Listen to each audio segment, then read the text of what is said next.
बिस्मिल्लाहिर्रहमानिर्रहीम। आज हम हरूफ हिजा में से सा के बारे में पढ़ेंगे और इसकी तफसील को समझेंगे। सा के अंदर तीन चीज़ों का समझना ज़रूरी है। नंबर एक, इसका मखरज क्या है। नंबर दो, इसके अंदर कौन सी सिफ़ातें लाज़िमा पाई जाती हैं। और नंबर तीन, इस हर्फ को अदा करते हुए आम तौर पर किन किन गलतियों का इर्तिकाब किया जाता है। सबसे पहले इसके मखरज को समझते हैं। सा का मखरज ज़ुबान की नोक और सनाया उलिया के अंदरूनी किनारे हैं। यानी जब सा को अदा करेंगे तो ज़ुबान की नोक ऊपर सामने वाले दो दांतों के अंदरूनी किनारे के साथ लगाएंगे और इस हर्फ को अदा करेंगे। चुनांचे यूँ पढ़ेंगे, सा सा सा। इस हर्फ के अंदर 5 सिफातें लाजमा मुतज़ादा पाई जाती हैं। नंबर एक हम्स, नंबर दो रिख्वत, नंबर तीन इस्तिफाल, नंबर चार इन्फिताह और नंबर 5 इस्मात।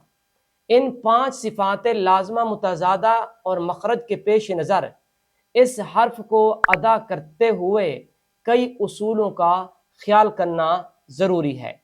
नंबर एक, पहला उसूल ये है कि इस हर्फ को सिफ्त हम्स की वजह से जब अदा करेंगे तो सांस जारी होगा मगर आवाज़ में पस्ती होगी। जैसे सा सा, अस अस अस, इस उस उस। नंबर दो, सिफ्त रिख्वत की वजह से इस हर्फ को नरम अदा करेंगे। सा सा सा। और सिफ्त इन्फिताह और इस्तिफाल की वजह से इस हर्फ को खूब बारीक अदा करेंगे। सा सा सा।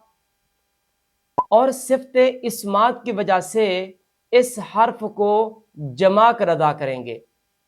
सा सा सा, अस इस उस उस। इसके अलावा एक बात का ख्याल करना ज़रूरी है, वो ये कि इस हर्फ में एक अलिफ के बराबर मद्द असली है। लिहाजा जब इस हर्फ को अदा करेंगे तो एक अलिफ के बराबर मद्द असली अदा करेंगे। सा सा सा सा। ये 5 उसूल हैं जिनके पेश नज़र इस हर्फ को अदा किया जाएगा। इस हर्फ में आम तौर पे कई गलतियों का इर्तिकाब किया जाता है। नंबर एक, इस हर्फ को तेज आवाज के साथ पढ़ना गलती है जिससे बचना जरूरी है। नंबर दो, बाज लोग इस हर्फ को टेढ़ा अदा करते हैं और इसमें इमाला पैदा कर देते हैं।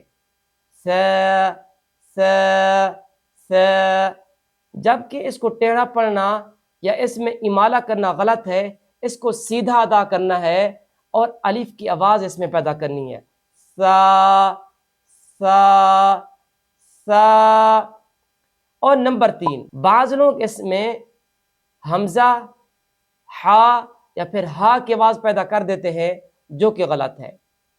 जैसे साह साह साह साह साह सा सा। किसी में हमज़ा की आवाज़, किसी में हा की आवाज़ और किसी में हा की आवाज़ पैदा हो गई जो कि गलत है। और बाज़ लोग इस हर्फ को एक अलिफ से ज़्यादा लंबा अदा करते हैं और हर्फ को ज़्यादा खींच देते हैं। सा सा सा, जो कि गलत है। आज की नशिस्त में हमने इस लफ्ज़ के मुतालिक 3 चीज़ें समझी हैं।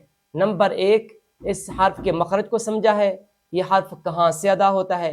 नंबर दो, इस हर्फ के अंदर कौन सी सिफातें लाजमा मुतज़ादा पाई जाती हैं। और नंबर तीन, इस हर्फ के अंदर किन गलतियों का इर्तिकाब किया जाता है। یہ 3 چیزیں آپ کی خدمت میں پیش کی ہیں۔